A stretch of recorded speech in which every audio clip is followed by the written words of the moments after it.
She wasn't supposed to recognize him. The music swelled. Chairs shifted. Everyone around her rose to their feet. Desi followed a second too late, her hand still wrapped around her son's, her attention drifting toward the front of the room without intention, without preparation. And then her eyes met his. It happened in a single breath, a single glance. The man standing at the altar looked up just briefly, and in that instant, the world lost its shape. The elegant room faded into noise and color. The air felt thin, brittle, as if it might shatter if she inhaled too deeply. Her fingers tightened around Miles's hand, not out of fear for herself, but because something inside her knew. This wasn't confusion, this wasn't surprise, this was recognition, and the terrible understanding that the past she believed buried had chosen this exact moment to stand up and look back at her. The music kept playing, she knew that logically. She could see the violinist's arm moving, the gentle sway of bodies in the rows ahead. Lips were smiling, heads were turning. A wedding was happening exactly as planned, but none of it reached her. The sound drained first, as if someone had lowered the world's volume without warning. What remained was a dull pressure in her chest and a faint ringing in her ears. Her heartbeat grew loud, too loud, thudding against the inside of her ribs like it was trying to escape before she could stop it. Desi blinked once, then again. He was still there, standing tall, calm, composed, hands folded in front of him. The kind of posture that came from years of confidence, from a man used to rooms bending in his direction. Her knees weakened. She shifted her weight slightly, careful not to draw attention, careful not to fall. This wasn't a place where a woman could collapse unnoticed. Not today, not here. The room felt too bright, too open, too exposed, and yet she felt trapped, held in place by a stare that hadn't broken yet, by a realization she hadn't allowed fully into her mind. Because if she named it, if she accepted it, there would be no way back. It was the length of the look that told her everything. A stranger would have glanced away. A polite groom would have smiled, then returned his attention to the woman walking toward him. That was how this moment was supposed to go. Clean, distant, forgettable. But his eyes stayed on hers, not boldly, not openly, too still, too focused, like someone staring at a memory they hadn't expected to see again. Desi felt the tightness creep up her throat. This wasn't admiration. This wasn't curiosity. This was a man trying and failing to understand why his chest suddenly felt heavy, why something deep inside him had shifted without permission. The space between them stretched unnaturally, as if the room itself had narrowed down to just the two of them, and in that space, a quiet thought pressed against her mind. He knows. Not everything. Not yet, but enough to hesitate when he shouldn't, enough to forget for just a second where he was standing and why. Desi tried to breathe. She reminded herself, quietly, urgently, that air was still necessary, that nothing visible had changed, that no one else in the room seemed to notice the way her chest refused to rise properly. Her lungs ignored her. A strange pressure settled behind her eyes, threatening tears she didn't have time to feel. This wasn't a moment meant for her emotions. This was someone else's day, someone else's celebration, and yet her body was reacting as if it had been ambushed. Her shoulders stiffened, her spine straightened. Years of practiced composure kicked in, the kind learned by women who carry more alone than they ever say aloud. Don't move, don't react, don't let him see. But it was already too late for that last part, because his expression had changed, just slightly, just enough. The calm polish slipped for a fraction of a second, and in its place was something raw, something unguarded, recognition finding its way through reason. The break didn't happen when he looked back at her. It happened when his gaze shifted, slowly, almost unwillingly. From Desi's face to the small hand clenched in hers, to the boy standing at her side. Desi felt it before she fully understood it. A sharp pull low in her chest, a warning instinct she had learned to trust long ago. Her grip on Miles tightened again, firmer this time, as if anchoring him in place might protect him from what was coming. The man at the altar froze. His attention dropped further, tracing familiar lines where no familiarity should exist. The slope of a nose, the set of a jaw too serious for a child, eyes that carried an awareness far beyond 10 years. The resemblance landed hard, not gradually, not gently, all at once, and whatever question had begun forming in his mind suddenly stopped being a question at all. Something passed over his face that didn't belong there. It wasn't joy. It wasn't pride. It was confusion colliding with certainty, the kind that doesn't give room for denial, the kind that rearranges everything you thought you knew without asking for permission. His jaw tightened, his breath stalled. For a moment, the man standing at the front of the room looked less like a groom and more like someone bracing for impact. Miles shifted slightly beside her, just enough movement to confirm what his eyes were already telling him. The man's attention snapped back to Desi. Sharp, searching, as if demanding an answer she had already spent 10 years refusing to give. Her stomach dropped, not because she was afraid of him, but because she understood the exact second his life split into before and after. She had lived in that split for a decade. Now it was his turn. Miles noticed this silence before anyone else did. Not the quiet of the room. It was still filled with movement and ceremony, but the silence between the three of them. The kind that presses in without warning. The kind that makes adults still and children curious. He looked up at his mother. Her face was calm. Too calm. Her lips were pressed into a thin line, her eyes fixed forward but unfocused, as if she were looking through the walls instead of at the scene unfolding ahead. "Mom?" he whispered. The word barely left his mouth, but it hit her harder than any sound in the room. She didn't answer right away. She couldn't. If she spoke now, something irreversible might spill out with her breath. The man at the front heard the whisper. His head tilted just slightly, an unconscious reaction. His attention returned to the boy, to the voice, to the way it carried familiarity without permission. Miles didn't know why this man kept looking at him, didn't know why the air felt heavier, didn't know that some truths arrive long before explanations ever do. He only knew something important had changed, and that his mother was holding his hand as if she might never let go. Desi told herself to look away. Just turn your head, focus forward, do what everyone else is doing. She failed. Her eyes betrayed her, drawn back to him as if some invisible thread refused to break. His composure was cracking now, not in any dramatic way, but in the subtle, dangerous kind. The kind only people who know him well would ever notice. His shoulders had gone rigid. His smile hadn't returned. Whatever illusion had been holding this moment together was slipping, and Desi could feel it happening in real time, like watching glass strain just before it gives way. This was no longer something she could endure quietly, because the look in his eyes wasn't anger. It wasn't accusation. It was the slow, dawning certainty that something essential had been taken from him without his knowledge.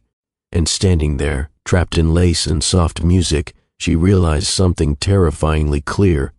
There was no safe way out of this anymore. A flash of the past pushed forward without warning, not as images, as feeling, the weight of a familiar presence, the echo of a voice she had taught herself not to remember, the version of him that existed before polished suits and controlled expressions, before life hardened around success. Desi's throat tightened. She swallowed, forcing the sensation back down. This wasn't then, this was now.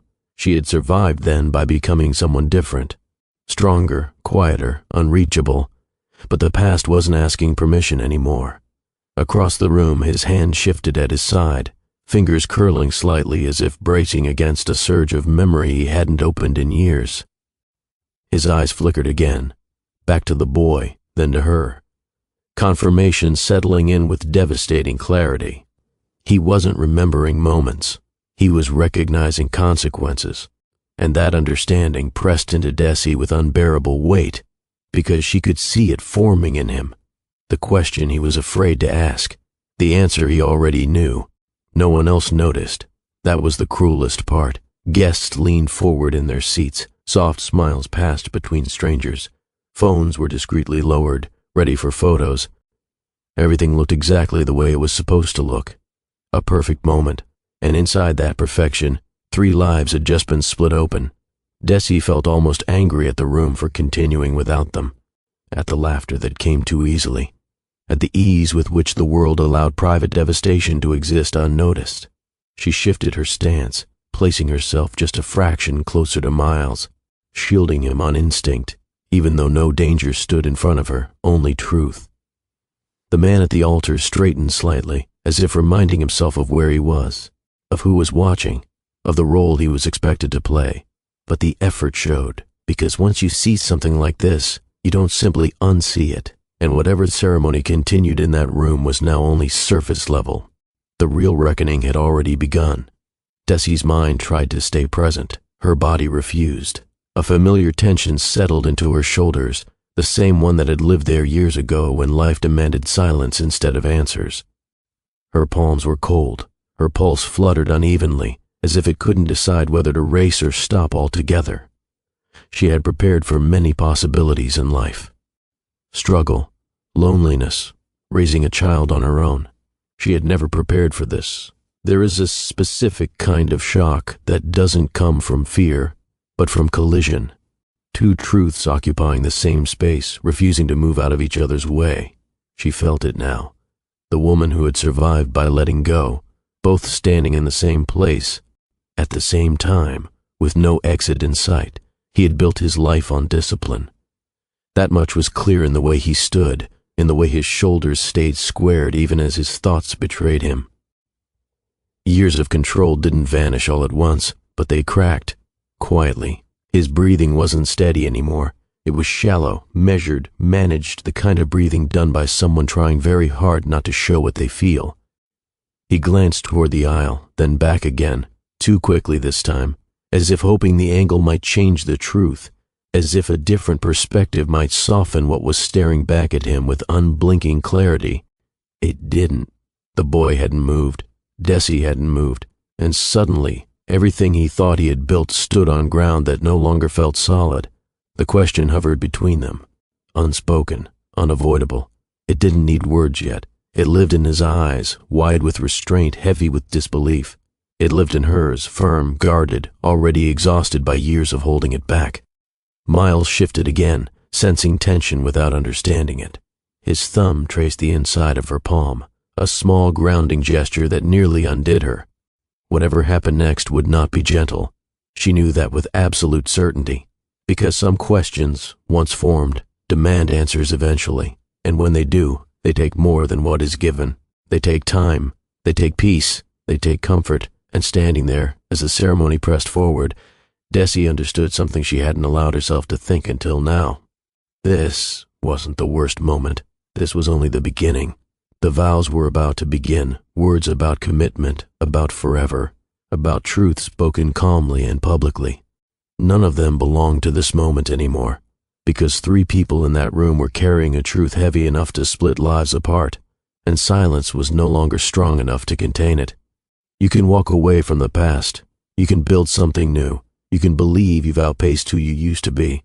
But when the truth arrives, not quietly, not privately, but in front of everyone, there is only one question left to answer. What happens when the truth shows up at the worst possible moment?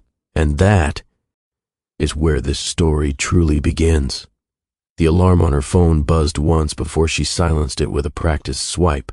She was awake already.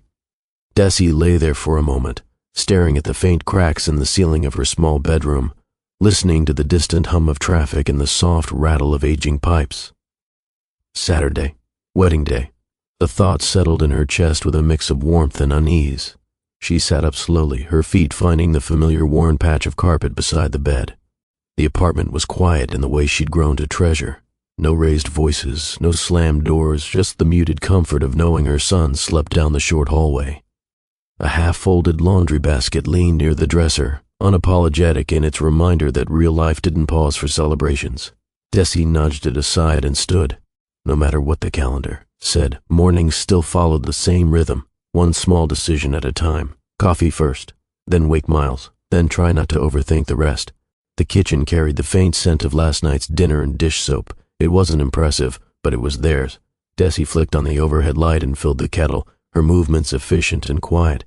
In the sink sat exactly 1 fork, 1 cup, and a pan soaking in suds, a small win she allowed herself to notice. Her phone vibrated on the counter, but she ignored it, reaching instead for the jar of instant coffee and her chipped mug with the faded blue stripe. As the water heated, she leaned forward, both hands resting on the counter. A wedding, Address, photos, people she hadn't spoken to in years. Her shoulders tightened just slightly. It wasn't love she worried about. Those chapters were closed with intention. It was everything else, conversations that skimmed the surface, names she feared getting wrong, questions about life that never fit neatly into polite answers. The kettle clicked off. The aroma of coffee rose. The day had officially begun. She walked down the hallway and eased open Miles's door with her elbow, careful not to spill her drink. His room told the honest story of a 10-year-old and a mother doing her best, taped up superheroes instead of framed art, mismatched sheets, a tower of library books ready to tip at any moment. Sneakers rested in the middle of the floor, abandoned. Miles slept on his side, one arm tucked beneath his cheek. His hair lay flat on one side and wild on the other. "Miles," she whispered. "Buddy, time to get up. You said that yesterday," she replied, "and you almost went to school with toothpaste still on your chin." A small smile tugged at his mouth. He rolled onto his back, blinking up at her, his eyes sharpening as sleep released him. "Today's Aunt Ashley's wedding, right?" he asked. "Yeah," she said, sitting at the edge of the bed. "Big day." He nodded, fully awake now.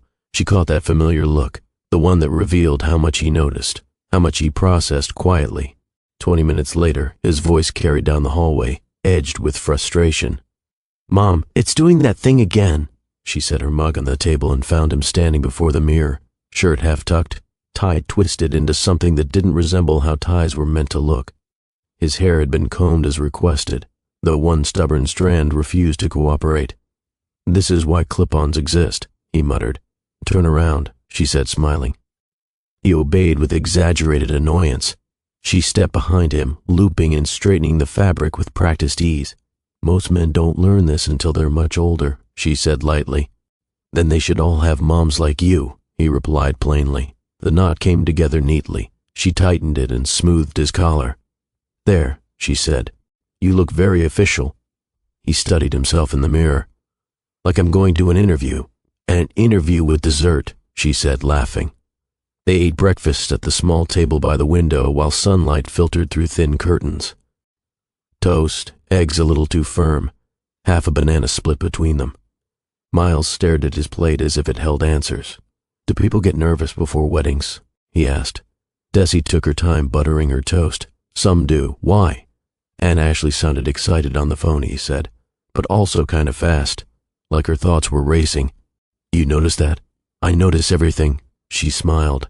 "Excitement and nerves can feel the same. Big days do that. Some worry about clothes, or saying the wrong thing." He glanced at her. "Are you one of them?" She took a sip of coffee that had already cooled. Maybe a little. After breakfast, the sink filled with soft clinks as dishes were rinsed. Miles tied his shoes without looking, humming quietly. Desi stacked plates, letting the water run longer than necessary. Her mind ticked through practical checks, gift, card, directions, while another quieter list hovered beneath it. "Make sure Miles feels comfortable. Don't measure your life against anyone else's. Remember you earned the ground you're standing on." She dried her hands on a worn towel and surveyed the apartment.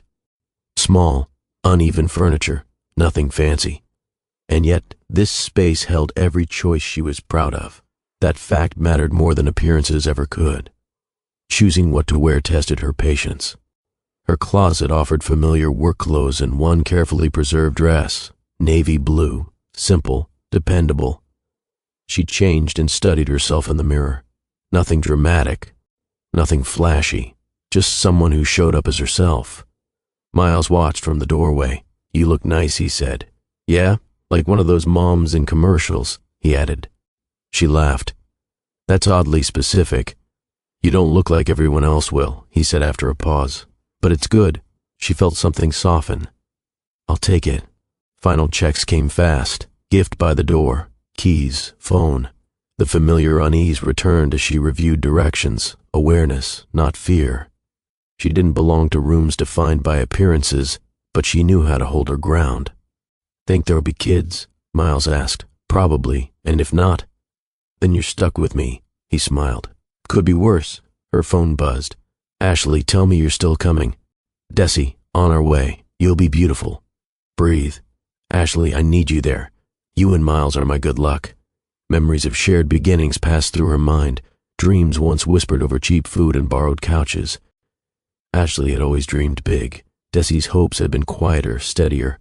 Both were valid, just different. Miles, grab your jacket, she called. Do we have to stay the whole time? We'll see. There's food, music, and people pretending they remember you. That seems exhausting.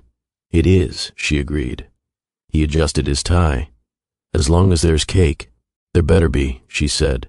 They stepped into the hallway and locked the door. The sound echoed briefly. Miles took her hand as they headed for the stairs.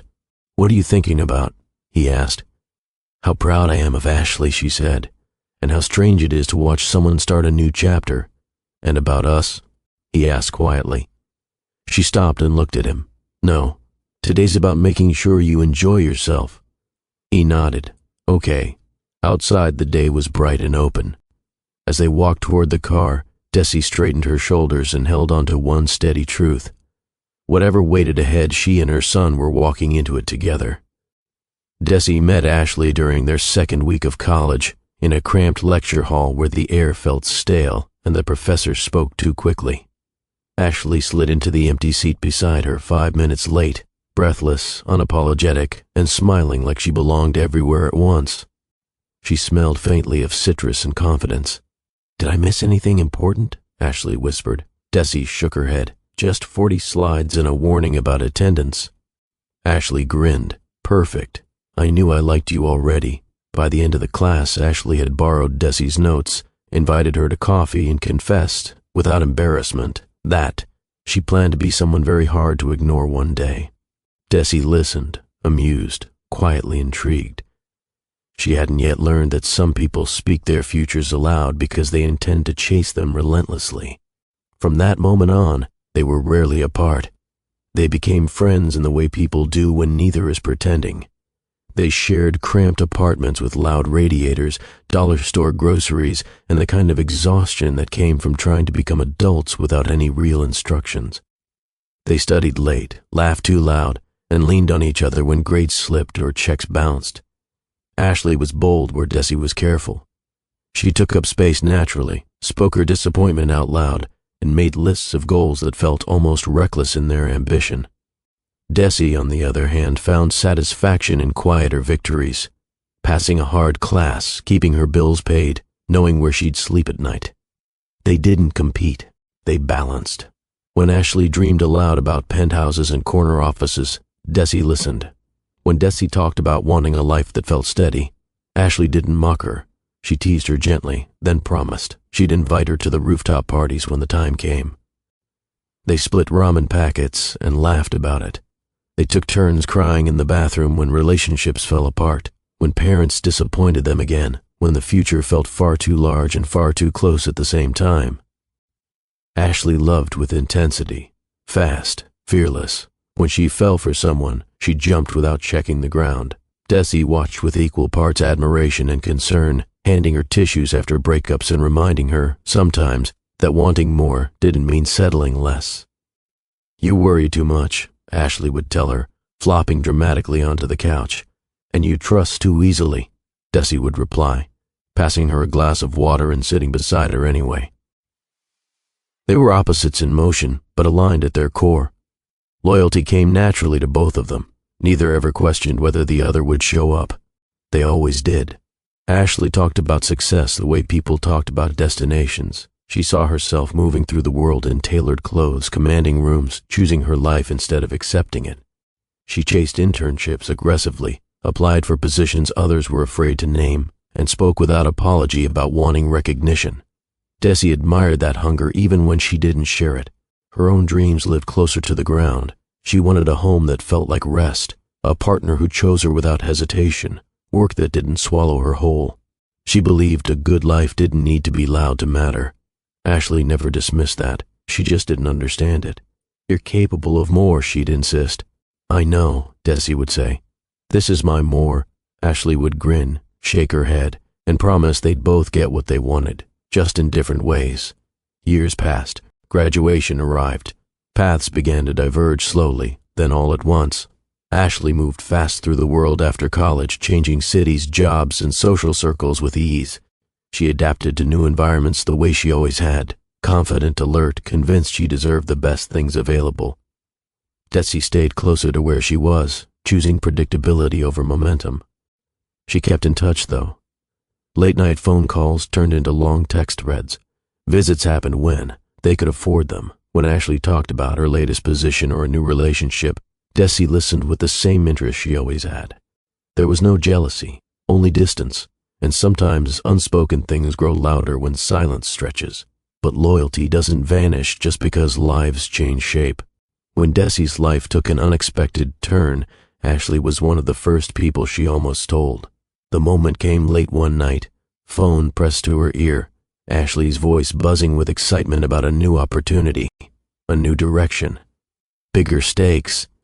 Desi sat on the edge of her bed, free hand resting protectively over her stomach, heart pounding for reasons Ashley couldn't hear. "Desi?" Ashley asked. "You're quiet. What's going on?" Desi opened her mouth, closed it. She imagined the questions, the opinions, the concern that would masquerade as advice. She imagined how Ashley's world, so carefully aimed upward, might shift with the weight of someone else's truth. "Nothing," Desi said finally. "I'm just tired." Ashley accepted that answer without suspicion, told her to get some rest, promised they'd celebrate soon. Desi hung up and cried, not because she doubted their friendship, but because she wasn't ready to let anyone else inside what she was carrying. Some truths feel safer when held alone. Life moved forward in uneven steps. Ashley thrived. She learned how to navigate corporate rooms, dressed the part, dated men who spoke confidently about their futures. She wanted someone impressive, someone who matched the life she envisioned, someone who could keep up. Desi watched from a distance, quietly proud. She sent congratulations, encouragement, care packages when Ashley said she was overwhelmed. When Ashley talked about wanting more security, more recognition, more certainty, Desi understood what she meant, even if her own version of more had taken a different form. They didn't resent each other's choices, they respected them. But respect doesn't mean full visibility. Sometimes it simply means not asking questions the other isn't ready to answer. The invitation didn't feel like a shock when it arrived. It felt like a milestone Ashley had been walking toward since college. She called immediately, bursting with excitement, voice warm and certain. She spoke about love with confidence, about partnership as if she'd finally aligned her heart with her ambitions. "I can't believe I get to do this," Ashley said. "It feels right." For once, Desi believed her. She heard the steadiness in her friend's voice, the absence of doubt. "I'll be there," Desi said. "You know that." "I need you there," Ashley replied. "You've always been my grounding point." Desi smiled, phone pressed to her ear. She didn't realize how heavy those words would become later. How loyalty, when tested by truth withheld too long, can stretch painfully thin. Still, in that moment, all she felt was love. For the friend who had stood beside her in broken apartments and hopeful classrooms. For the woman who had chased her dreams without apology. Whatever else waited ahead, Desi hadn't yet imagined betrayal. She only knew she was walking into her past wearing the face of a celebration. The envelope arrived on an ordinary afternoon, tucked among grocery store ads and a utility bill. It stood out immediately, not because of its sender, but because of how it felt in her hand. Heavier than it needed to be, smooth, firm. The paper wasn't thin or flexible. It held its shape as if bending wasn't part of its purpose. Desi turned it over once before opening it. Her name was written neatly across the front, ink slightly raised, catching the light when she tilted it. Whoever ordered this hadn't considered cost as a limitation. That much was obvious even before she slid a finger beneath the flap. She paused for a beat, then opened it carefully, as though rushing might crease something important. Inside, the card rested perfectly centered, ivory against ivory, framed by a matching envelope liner that gleamed softly. The lettering was gold, not flashy, but deliberate.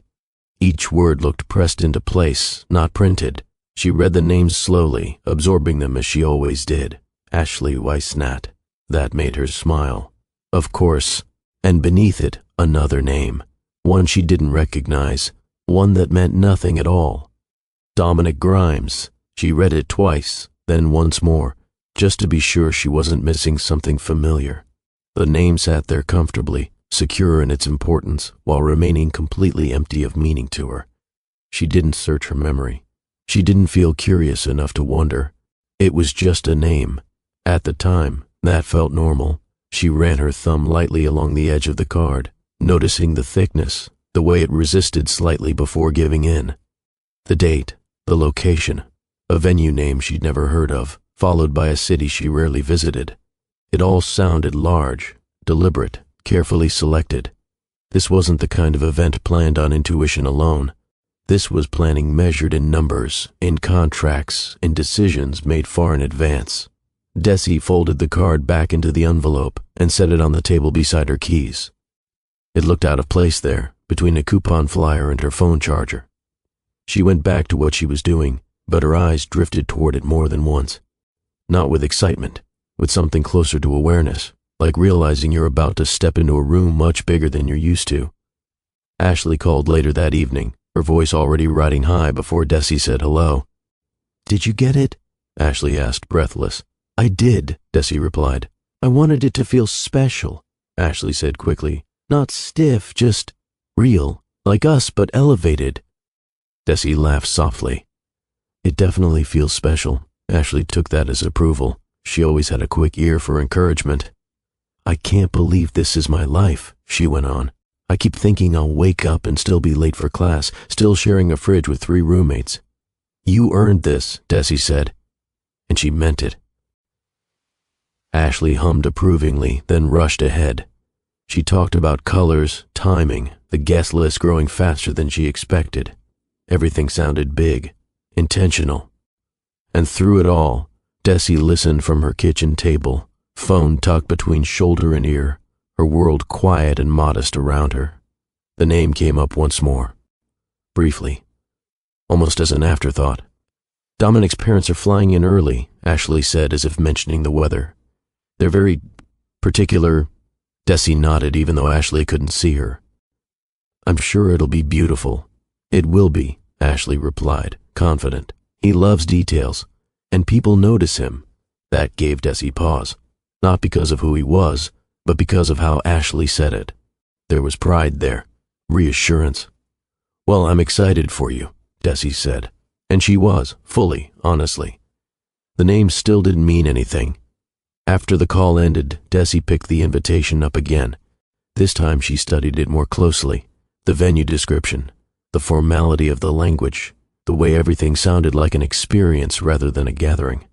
She thought about her closet, about the single dress she saved for occasions like this, about Miles and how quickly he grew out of everything. It wasn't worry. Not exactly. It was distance. Her life didn't intersect often with spaces like the one described on that card. She moved in circles where people shook hands firmly but wore comfortable shoes, where conversation rested on shared experience rather than status. This wedding felt like it belonged to a different environment entirely. Still, she never questioned going. Ashley was her friend. That mattered more than any imagined discomfort. She placed the invitation carefully inside a drawer, beneath old birthday cards and a keepsake Miles had made in kindergarten. It looked almost too clean resting there, too composed. Later that night, she caught herself reading the venue name online, scrolling through photos that made the place feel unreal. Wide spaces, polished surfaces, everything arranged to impress. She shut the phone off quickly. Comparison was an easy habit to fall into and a hard one to break. Whatever the scale of Ashley's world now, Desi reminded herself, their history hadn't changed. Friendship didn't disappear just because settings grew more expensive. Days later, as the invitation surfaced again, this time while she searched for stamps, an odd thought passed through her mind. Brief, almost dismissible. She realized she hadn't once wondered who Dominic was. Not what he did, not where he came from, not how he fit into Ashley's life. The simplicity of that unsettled her more than curiosity ever would have. But she brushed it away. Some things weren't her business. Ashley trusted her enough to invite her into this moment. That was enough, or so she believed at the time. Before setting the invitation back down, she glanced once more at the names. If you know someone who's ever walked into a situation unprepared for the truth, go ahead and like this video. Stories like these remind us how close reality always is. Desi didn't know it yet, but that weight in her hand wasn't just paper. It was intention, it was scale, and it was the quiet first step toward a truth that had been waiting longer than any of them realized. They met by accident, the kind that doesn't feel important until much later. It was after work, rain tapping against the sidewalk, both of them reaching for the same coffee lid at a corner cafe that smelled like roasted beans and damp coats. He apologized first, smiling in a way that wasn't performative, holding the lid out like it mattered that she take it. She noticed his eyes before anything else, steady, thoughtful, unguarded. They talked for 5 minutes, about nothing, about everything that didn't matter. By the time she left, she knew his name and the sound of his laugh, and neither of them realized they'd begun something neither knew how to finish. He wasn't impressive then by the standards people recognized easily. No entourage, no headlines. He wore simple jackets, talked about ideas instead of money, listened more than he spoke. Dominic asked questions and waited for real answers. He spoke about work like it was a puzzle, not a conquest, about building something that solved problems instead of displaying power. Desi liked that he didn't try to sell her a future he hadn't earned yet. He talked about possibility with restraint, as if he knew ambition could be loud but chose to keep his contained. They fell into each other gently, long walks instead of grand plans, dinners cooked together in small kitchens, conversations that stretched past midnight because neither wanted to rush the quiet truth forming between them. He remembered details she forgot she'd shared. She noticed when he withdrew into himself, when he chose solitude over explanation. Their connection felt easy, but it wasn't secure. He belonged to his work in a way that left little for anything else. She accepted it at first, believing patience could grow into certainty if she gave it time. What surprised her was the intimacy they created without promises. They didn't speak about forever. They spoke about mornings, about the small things people reveal when they assume the other will stay. He trusted her with doubt. She trusted him with softness she rarely allowed anyone to see. Still, there were absences, missed calls, conversations postponed repeatedly. He showed up fully when present and disappeared completely when the demands of his life closed in. She learned not to ask where he went emotionally. She learned to fill the space herself. The day she realized she loved him arrived quietly. There was no scene, no declaration, just the awareness, settling slowly, that his absence hurt more than any argument would have. Loving him meant uncertainty, but leaving felt harder. She didn't believe in ultimatums. She believed in self-respect, even when it cost her something. So she stayed, hoping the balance would shift, hoping his intentions would one day choose her as deliberately as she had chosen him. When she discovered she was pregnant, the room felt too small. She sat on the edge of the bathtub, staring at the test until the lines blurred. Fear arrived first, not of motherhood, but of instability, of building a life with someone whose presence came and went. Her instinct wasn't anger, it was caution. She imagined telling him and watched the future splinter into too many unknown versions. She didn't know which one would keep her safe. Dominic wasn't cruel. That was never the problem. He was distracted, overextended, his attention pulled in 1,000 directions, all urgent, all demanding. She watched him struggle to promise what he couldn't guarantee. She imagined his face when she told him, the responsibility, the weight, the way his life would rearrange without permission. She didn't want to be another obligation he learned to manage. She wanted to be chosen, fully, freely. Pride blended with fear and made the decision for her. She told herself she was protecting everyone involved, the child, herself, even him. Silence became a shield. If she didn't ask him to stay, she couldn't be abandoned. If she didn't speak, she could pretend she was in control of the outcome. Love without safety feels like standing on ground that might give way at any moment. She chose firmer footing, even if it meant walking away alone. Leaving didn't happen in a dramatic rupture. It happened in small steps. Fewer calls returned. Conversations shortened. Then one final morning where she packed her things quietly and closed the door behind her without looking back. There was no note that explained everything. Just distance. She never cried the way she expected to.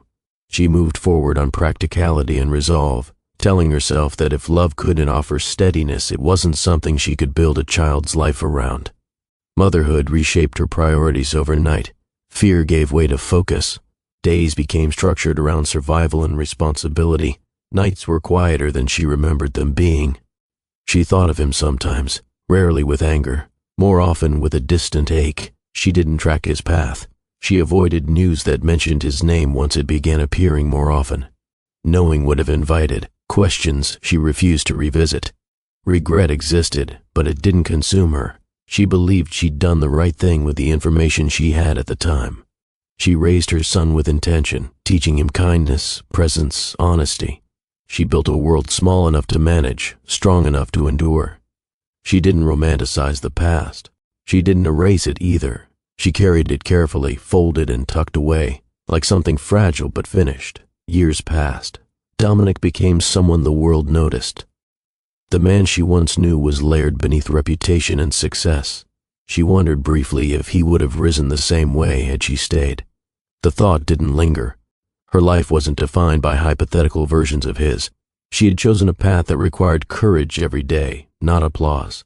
The love she never spoke about didn't vanish. It changed shape.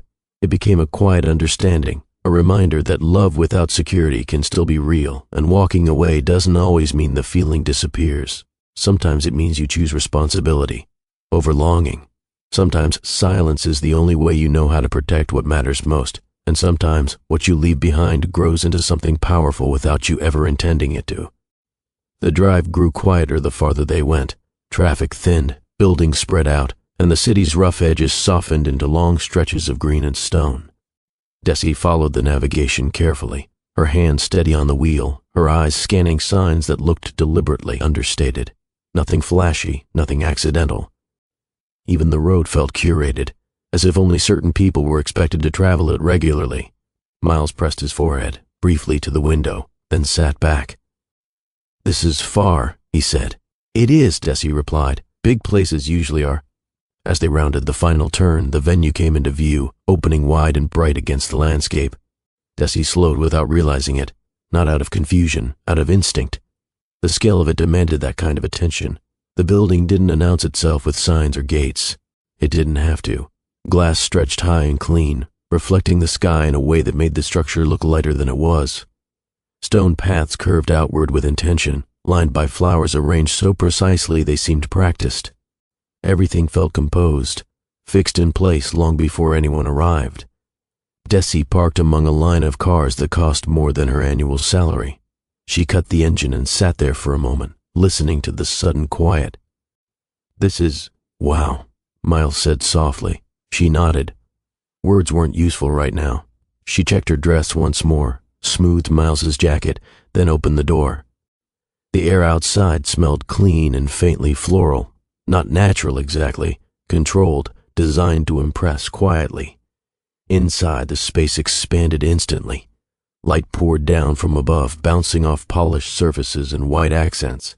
The ceiling rose higher than any room Desi had ever been in, glass arching overhead like it wanted attention of its own. Voices carried gently, never clashing, as if people here instinctively measured their presence. Guests moved easily through the space, confident and unhurried. Men wore tailored suits without stiffness. Women glided past in fabrics that fell effortlessly, jewelry minimal but unmistakably intentional. Nothing seemed accidental, not a cuff, not a heel, not the way people stood. Desi felt it immediately, that subtle tightening behind the ribs. Miles stayed close, his fingers brushing her sleeve. "Mom," he whispered. "Everyone looks like they're in a magazine." She leaned down slightly. "People dress up for weddings." "Yeah," he said, eyes tracking a couple walking past. "But this is different." A server offered champagne. Desi declined with a polite smile and reached for water instead.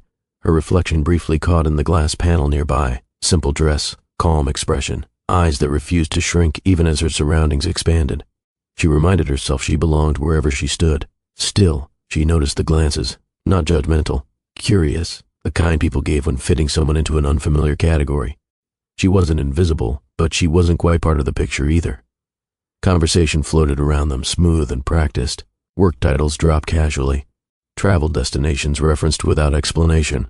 Desi listened without needing to enter. Her world ran on different measures. Miles leaned closer. "Do you think everyone here knows someone important?" She smiled slightly. "I think they know each other." "That's not the same," he said. She considered that. No, she agreed. It's not.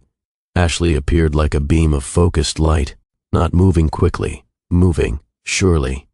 Her dress caught the brightness as she crossed the room, fabric flowing in a way that seemed to follow her intention. Her smile was wide, grounded, genuinely happy. "Desi," she said, pulling her into an embrace without hesitation. "You look amazing. You're glowing," Desi replied honestly. Ashley laughed, the sound effortless. "I feel like I'm floating." She crouched briefly in front of Miles. "And you, look at you. So grown."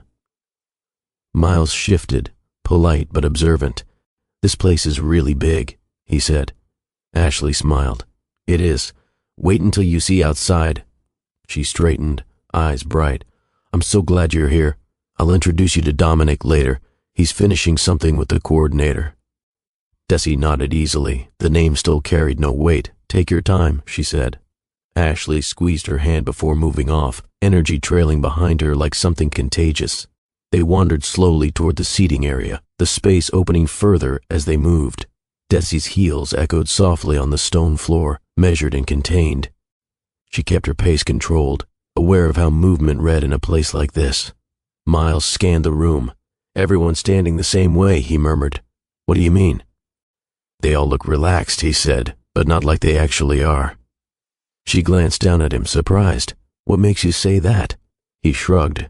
"They're smiling with their faces, not their eyes." Desi didn't answer right away. Children noticed patterns adults train themselves to ignore. She squeezed his hand. "You okay?" "Yeah," he said. It feels loud without being loud." Music swelled gently in the background, strings rising and falling without demanding attention. The guests began to take their seats. Desi guided Miles toward an open row, choosing a spot near the middle, not too exposed, not hidden. As they settled in, she took another look around. No one rushed, no one fidgeted. Every movement seemed purposeful, as if everyone understood the rhythm of events before they happened. Her discomfort sharpened, not fear, but awareness. She was stepping further into an environment that required fluency she didn't often practice. Miles leaned close again. "Mom," he whispered, nodding toward the front. "Who's that?" She glanced quickly, barely registering a tall figure near the altar, speaking to someone with his back turned. "Probably someone important," she replied, distracted. "It's a wedding." Miles didn't answer right away.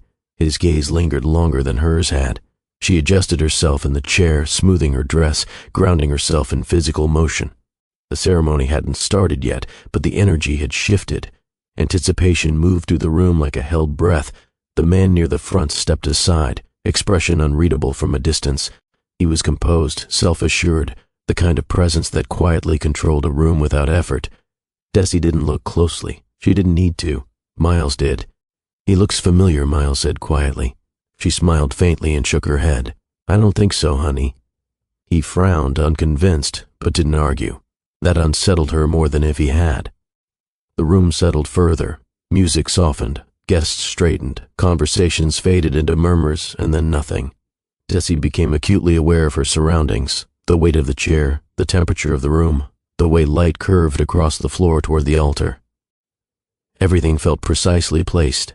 Her heart beat a fraction faster. She blamed nerves, social tension, the quiet pressure of stepping into a space designed for a level of certainty she didn't live by. Miles swung his feet gently, then stopped. He watched the front again, brow slightly furrowed. "I don't like this part," he whispered. She turned to him. "Which part?" "The waiting," he said. "Something feels wrong." Her chest tightened, just briefly. She forced a light tone. "You're just picking up on excitement." He accepted that answer politely. Not completely. Ashley appeared at the end of the aisle, transformed yet unmistakably herself. The room rose as one. Dresses shifted. Suits straightened. Desi stood, her smile instinctive and sincere. Ashley was radiant, grounded, assured, fulfilled in a way that felt earned. All the ambition, all the years of wanting, had led her here. Desi felt pride bloom quietly in her chest. Whatever distance existed between their paths hadn't erased what they shared. Ashley's gaze traveled forward, locking in on the man waiting for her. Desi followed that line of sight without thinking, and time began to slow. Miles watched the front of the room with more focus than the ceremony required. While adults adjusted their posture and fixed their attention on the aisle, his eyes kept drifting sideways, returning again and again to the man standing near the center. It wasn't curiosity. It was recognition without context. He studied the way the man stood, still, controlled, hands folded with quiet certainty. He noticed how people gave him space without being asked, how conversations near him softened just slightly before stopping altogether. None of it came across as flashy. It was subtler than that, like gravity. Miles felt a pull he couldn't name. He had seen this man before, or at least someone like him. Not in memory exactly. More like in feeling. The sensation made his stomach tighten in a way he didn't enjoy. He tried to look away. He really did. But each time his attention drifted back, the unease followed. The man didn't fidget, didn't smile too much, didn't scan the room like the others. He seemed rooted, present in a way that felt heavy. Miles tilted his head slightly, watching how the man's jaw tightened when people passed too close, how his eyes moved carefully, as if tracking more than what was happening. It reminded Miles of the mirror on mornings when he stood beside his mother, brushing his teeth. Certain angles, the same furrow between the brows when concentrating. That's weird, he muttered under his breath. The recognition didn't come with clarity, only a quiet insistence that something important was passing without explanation. Miles tugged gently on his mother's sleeve. "Mom," he whispered, keeping his eyes forward the way she always taught him. "That guy up there." She leaned slightly closer, her expression calm. "Shh," she said softly. "The ceremony's about to start, but he looks like the groom," she finished gently. Miles hesitated. "No, just familiar." Desi smiled, not unkindly. "You see a lot of faces at weddings, especially in places like this." Her tone was reassuring, practiced. She didn't look where he was looking. Miles noticed that immediately. She rarely avoided things that way. "Oh," he said quietly. The explanation settled in his mind the way dust settles, there but not convincing. He tried to accept her answer, but his eyes betrayed him again. The man shifted slightly at the front, and for a brief moment their gazes nearly met. Miles looked down fast, heart thumping unexpectedly. Why would that matter? Why did his chest feel tight? He folded his hands together and focused on the music instead, but even the notes sounded wrong now, too stretched, too slow. "Mom," he whispered again, lower this time. "Do you think he looks like me?" The words slipped out before he could stop them. Desi's hand tightened around his. Just once, brief, controlled. "You're imagining things," she said quietly. "Lots of people share features. Sit still for me, okay?" Her voice didn't shake, but something else shifted. Miles sensed it immediately. He nodded, doing as she asked, but the dread settled deeper. Her reaction stayed with him more than the man did. Not anger, not fear, protection. Miles had learned to recognize it. The way she spoke when she didn't want him to worry, when she believed something might hurt him if named too soon. The man at the front hadn't done anything wrong. He hadn't spoken. He hadn't moved closer. Yet the space between them felt charged. Miles glanced up once more, careful this time. The man wasn't looking at him, not directly, but his attention hovered nearby, like someone aware of a presence they hadn't turned to face yet. Miles swallowed and leaned closer to his mother, deciding not to ask again. Whatever this was, he sensed it wasn't meant for him to understand yet, but he also knew, without knowing why, that pretending it wasn't there wouldn't make it disappear. The music shifted, not louder but fuller, strings layered into something deliberate, slow, ceremonial. Every conversation in the room dissolved at once, as if silence had been rehearsed. Chairs scraped softly as guests stood in unison. Desi rose with them, Miles's hand still in hers. She had seen weddings before. She knew this rhythm, the opening note, the pause, the awareness that something was about to begin whether anyone felt ready or not. Her attention followed the aisle without urgency. This moment wasn't meant for her. It belonged to the woman she'd known most of her life. Then Ashley appeared. She looked different in a way that had nothing to do with the dress. There was no nervous searching in her eyes, no hesitation in the way she stepped forward. She moved steadily, confidently, like someone who had finally reached the place she had always been walking toward.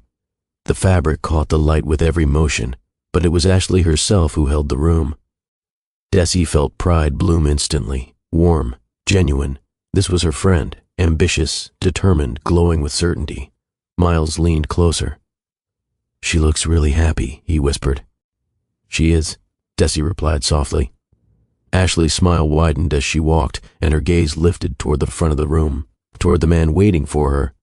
Desi followed that line of sight. She wasn't supposed to recognize him. The first second passed with confusion, not shock, confusion, her mind registering shape before meaning. A tall frame, familiar posture, a stillness that felt practiced. Then the second arrived. Her breath stopped completely. The room seemed to tilt, not visibly, but internally. Like something crucial had shifted without warning. Her ears filled with a soft pressure, the sounds around her stretching thin. That face, older, sharper, polished by years that hadn't touched her life at all, but unmistakable. She knew him the way the body knows what the mind hasn't caught up to yet. Her fingers tightened around Miles's hand without her noticing. Time slowed to something unusable. Ashley's steps continued at the same pace, but Desi experienced them one by one. Each movement dragged out as if framed separately.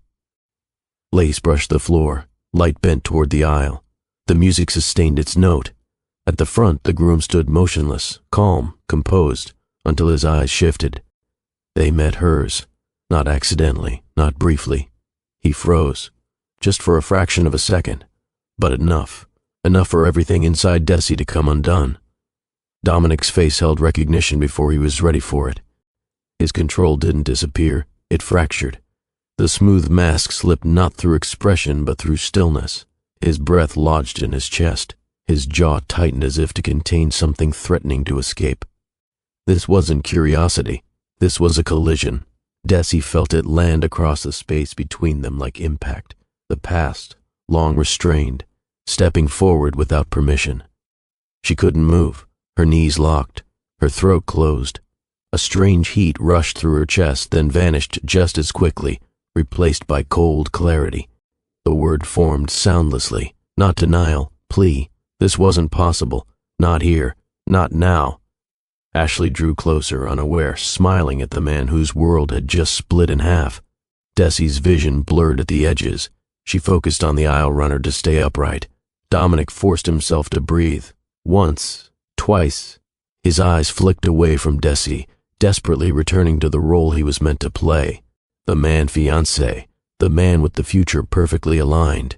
But his gaze betrayed him again. It dropped, slowly, deliberately, to the child standing beside her. The resemblance didn't register softly. It struck.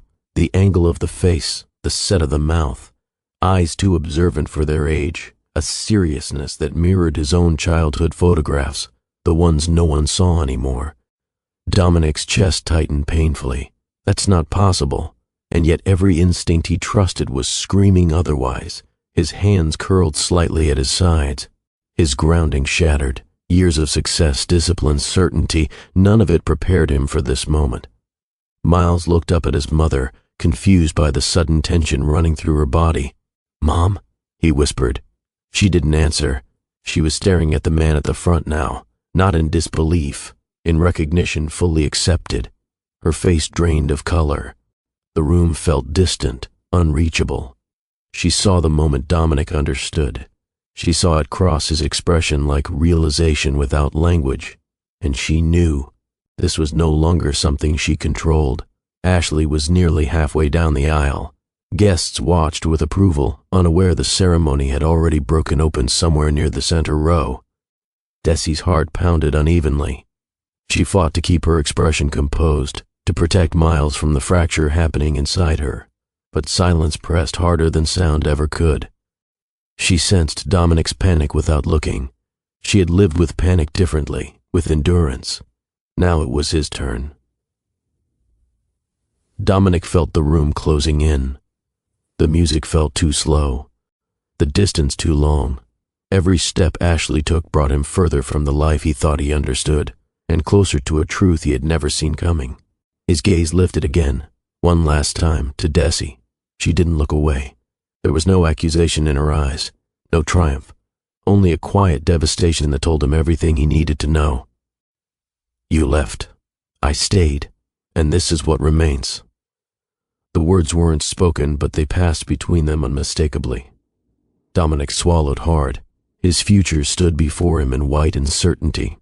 His past stood rooted in silence and consequence, and between them, a child who shouldn't have existed without his knowledge, but did. The music reached its peak. Ashley reached the front. The room exhaled, waiting for vows. Desi's hands trembled, Dominic's breath staggered. Miles leaned closer to his mother without understanding why. No one else noticed the stillness that had settled around the three of them. No one else heard the sound of lives colliding beneath polite applause and ceremony. And in that perfect silence, before a single vow was spoken, the truth stood fully exposed, uninvited and undeniable. The past hadn't returned for forgiveness. It hadn't returned for closure. It had returned because it was time. The ceremony ended the way ceremonies always do, measured, graceful, untouched by the truth sitting just beneath the surface. Applause rose. Guests smiled. Chairs shifted as people stood and turned toward one another, ready to praise, congratulate, move forward. Desi didn't clap, not because she couldn't, but because her hands felt distant, detached from instruction. She focused on Miles instead, guiding him to stand, smoothing his jacket, grounding herself in the simple reality of him being there. Her heart beat steadily now, not calmly, but firmly. Shock had passed. What remained was clarity. Across the room, Dominic barely registered the applause. The words he'd spoken during the vows echoed in his mind without meaning. His body had moved through the motions on instinct alone.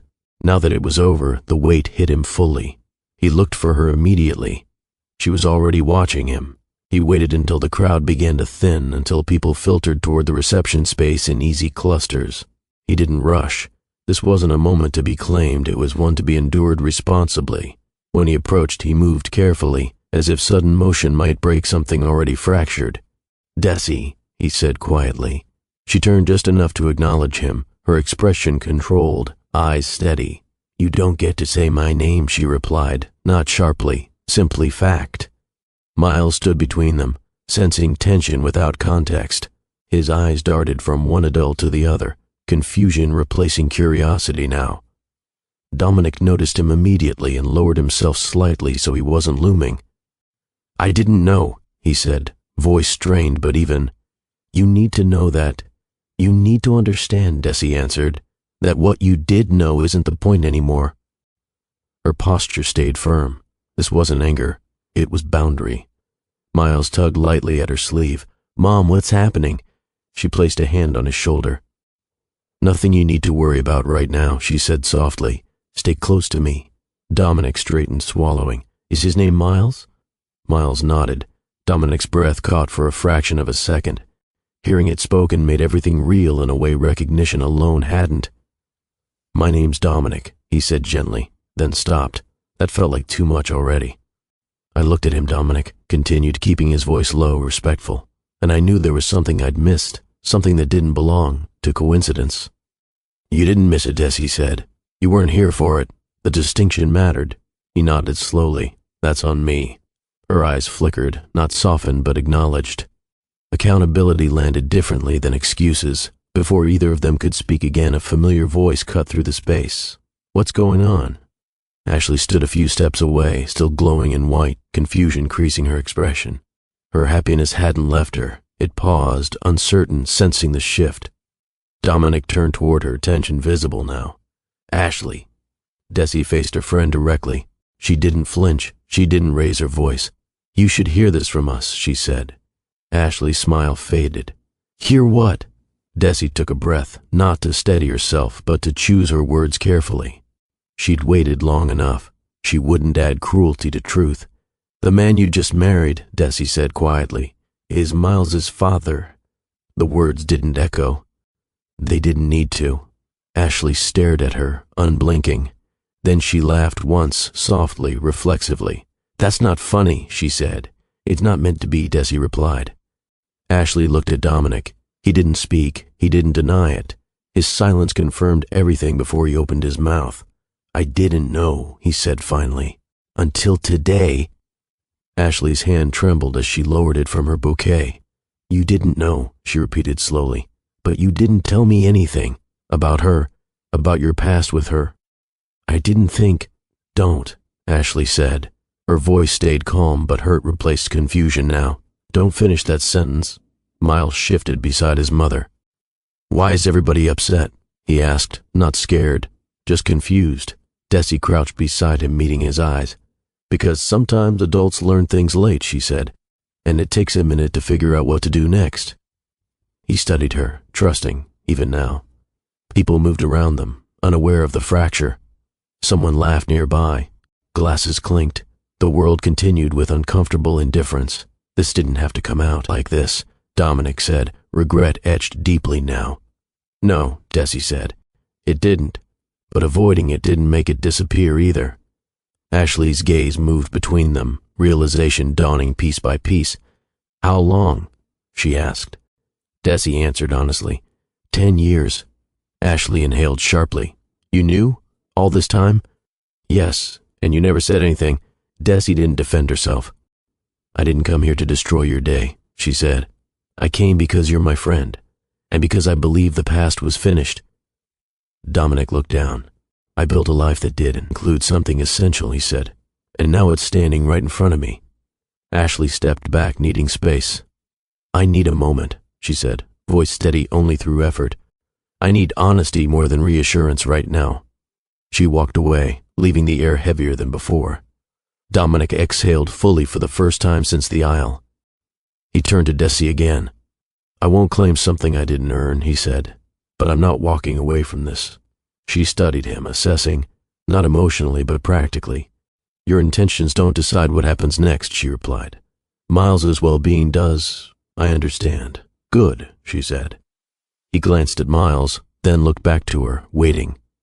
If you're still here, Desi continued calmly, then you'll do this my way, slowly, carefully, without disrupting his life. He nodded. I agree. She straightened, turning her attention back to her son. Miles, do you want to get some lemonade? Yeah, he said, relieved to be given a normal moment again. As they walked away together, Dominic stood still, watching them. For the first time in years, success felt irrelevant. This is the moment where a lot of people would choose comfort over truth. If you're still here, comment below. What would you have done? Ashley stood near a tall window overlooking the grounds, her bouquet resting on a nearby table, forgotten. The light that had followed her so easily earlier now seemed too bright. He pressed both palms against the cool surface of the glass, breathing slowly, deliberately, as if control itself required practice. She wasn't crying yet. The tears hovered, held back by a stunned stillness. Devastation didn't arrive loudly. It settled in stages, each realization heavier than the last. The man she had chosen, the friend she trusted, the life she believed she was stepping into, now split down the center by a truth no one had intended to deliver on this day. She replayed small moments, questions unasked, details dismissed as irrelevant. None of it felt like betrayal in the dramatic sense. It felt worse, like discovering you'd built something beautiful on information that wasn't complete. Dominic remained where Desi had left him, surrounded by motion that no longer concerned him. People passed with congratulations, unaware they were offering praise to a man whose certainty had just collapsed. For the first time in his adult life, there was no next move mapped out, no strategy, no clean solution, only responsibility, raw and unfiltered. He didn't think about reputation. He didn't think about fortune. Those elements had always bent to his will with enough effort. This situation didn't respond to control. It responded only to accountability, and accountability demanded patience he wasn't used to exercising. He had missed 10 years, not because he chose absence deliberately, but because he hadn't built his life to notice what wasn't placed directly in front of him. That realization hurt more than anger ever could. Desi felt the consequences differently. Hers arrived as relief edged with sadness. The truth was out now. Heavy, uncomfortable, unavoidable, but no longer hers alone to carry. She stood beside Miles, watching him sip lemonade and listen to a story another child was telling. His world hadn't fractured, not yet, and she would do everything in her power to keep it that way. She finally allowed herself to feel the exhaustion she'd kept at bay for years. Not the tiredness of work or worry, but the fatigue that comes from holding silence in place for too long. This wasn't vindication. It wasn't triumph. It was clarity. Whatever followed would be shaped by what mattered, not old love, not unresolved feelings, not guilt, just the steady obligation to protect a child who deserved honesty without harm. Ashley turned back toward the room slowly, as if bracing herself before re-entering her own celebration. She caught sight of Dominic across the space, his posture no longer effortless. Her devastation sharpened, not into anger but into self-awareness. She saw now that love, without full truth, wasn't the security she'd thought she was choosing. She hadn't been foolish. She'd been hopeful. That distinction mattered. When she approached Dominic, there was no shouting. Her voice was quiet, deliberate. "I need time," she said simply. "Not distance. Time." He nodded. "I'll give you whatever you need," he replied. "I'm not asking for gestures," she said. "I'm asking for honesty, from here on out, even when it's uncomfortable." "You'll have it," he said. And for the first time the promise felt binding. No one stormed out. No scene unfolded for guests to whisper about. The destruction happening was internal, structural, the dismantling of assumptions and the slow rebuilding of foundations. The celebration continued, reshaped. Conversations softened, laughter returned in places, but the three of them moved through it differently now, aware of the weight beneath each exchanged glance. Dominic understood that being present didn't entitle him to closeness. Ashley understood that love, however sincere, needed space to recalibrate. Desi understood that stepping back didn't mean stepping away. It meant maintaining the boundaries she'd drawn to keep her son safe. No villains emerged, just adults facing consequences without spectacle. As the evening wore on and the light shifted outside, Desi gathered her things and knelt beside Miles. "Ready to go?" she asked. He nodded. "Yeah, this place is nice," he added thoughtfully. "But I like home better." She smiled, heart steady. "Me too." Across the room, Dominic watched them leave. He didn't follow, not yet. That would come later, if and when it was earned. Ashley remained near the center of the space, speaking quietly with someone, her posture composed despite everything that had changed. She wasn't broken. She was adjusting. Consequences, Desi knew, weren't meant to punish. They were meant to teach. And tonight, every one of them left with something they hadn't arrived with. A truth they couldn't set down, a responsibility they couldn't avoid, and the understanding that real reckoning rarely shouts. It settles. They didn't speak right away. The request came later, when the evening had settled and most of the guests had drifted into smaller conversations. Dominic approached Desi slowly, not as a man used to being obeyed, but as someone aware he was stepping onto fragile ground. "May I talk to him?" he asked quietly. Not demand, not assumption. A question he was prepared to accept either answer to. Desi studied him for a moment, measuring intention rather than history. Then she turned to Miles. "Do you want to?" she asked. Miles looked between them, curious, cautious. He nodded once. They moved to a quieter corner beneath soft lights, the noise of the reception muted but still present, like a reminder that life continued no matter how significant a moment felt to the people inside it. Dominic lowered himself to Miles's height before speaking. He didn't reach out. He didn't assume closeness. "Hi," he said. His voice sounded different, less polished, more careful. "Hi," Miles replied politely. "I'm Dominic," he said again, as though reintroducing himself mattered. "I know," Miles said. "You're the groom." Dominic smiled, small and uncertain. "Yes, I am." They sat. A pause stretched between them, not awkward, just full. Miles examined him openly now, detailed attention moving from face to hands to posture. "You look like me," Miles said matter-of-factly. The word struck Dominic harder than anything earlier. He nodded once. "I was thinking the same thing." Miles absorbed that. "My mom says that means something," he added. "She's very wise," Dominic said softly. Miles leaned back slightly, thinking. "Do you know a lot of stuff?" he asked. Dominic blinked. "About some things," he admitted. "Not about everything. Like money?" Dominic hesitated, then nodded. "Yes." Miles frowned, not impressed. "My mom says money isn't bad," he said, "but it doesn't tell you who's good." Dominic felt something shift in his chest. He exhaled slowly. "She's right. It doesn't." Miles tilted his head. "Then why do people talk about it so much?" Dominic considered the question honestly. "Sometimes people talk about what they understand best," he said. "Other times, They talk about it because they don't want to talk about what's harder. Miles accepted that easily. That makes sense. Silence returned, lighter this time. Because my room is small, Miles replied. But it's important. Dominic nodded. He felt humbled, not by size or wealth, but by perspective. You're right, he said. Importance isn't about scale. Miles studied him again. Were you scared just now? He asked suddenly. Dominic didn't deflect. Yes, he said. Miles seemed satisfied. Okay.